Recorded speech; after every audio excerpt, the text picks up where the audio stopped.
Desa Ujung Kala ini sudah berkembang sangat luas sekali. Di sini di belakang saya, Sobat Desa bisa lihat Tugu atau Kopiah Teku Umar yang menjadi monumen bersejarah di mana lokasi perang antara pasukan Teku Umar dengan Belanda. Jadi ketika pasukan Teku Umar itu tahun 1899 baru pulang dari Betung Ateh menuju ke Melabuh, tiba-tiba di pantai Suak Ujung Kala ini mereka disergap oleh pasukan Belanda. Pasukan Belanda ini sudah mengetahui bahwa Teku Umar akan melewati lokasi ini, kemudian mereka standby di sini dan akhirnya melakukan penyerangan tiba-tiba ke pasukan Teku Umar dan berujung Teku Umar wafat pada tanggal 11 Februari 1899. Teku Umar merupakan salah seorang pejuang kemerdekaan yang sudah lama sekali perjuangannya.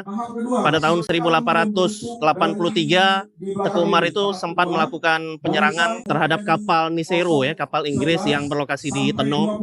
Kemudian pada tahun 1886 Teku Umar juga melakukan penyerangan ke kapal Hok Kanton yang ada di Rigai. Jadi itu beberapa peristiwa bersejarah yang dilalui oleh Teku Umar. Kemudian Teku Umar juga melakukan taktik penyerangan yang luar biasa begitu Sobat Desa. Misalnya ketika tahun 1886 itu Teku Umar bergabung dengan pihak Belanda dan tujuan Teku Umar bergabung sebenarnya untuk mengumpulkan pundi-pundi perlengkapan dan logistik persenjataan yang nantinya akan digunakan untuk menyerang balik pasukan Belanda. Jadi ini sebuah taktik yang luar biasa dan Teku Umar ini dianggap cerdas oleh Belanda. Akhirnya pada tahun 1896 Teku Umar membelot dari Belanda dan bergabung lagi dengan pasukan Aceh, dengan rakyat Aceh, kemudian melakukan penyerangan besar-besaran terhadap Belanda. Apalagi ketika itu Teku Umar udah punya banyak persenjataan yang lengkap dan mereka bisa melumpuhkan Belanda di beberapa titik-titik lokasi yang membuat jenderal Belanda itu sangat jengkel.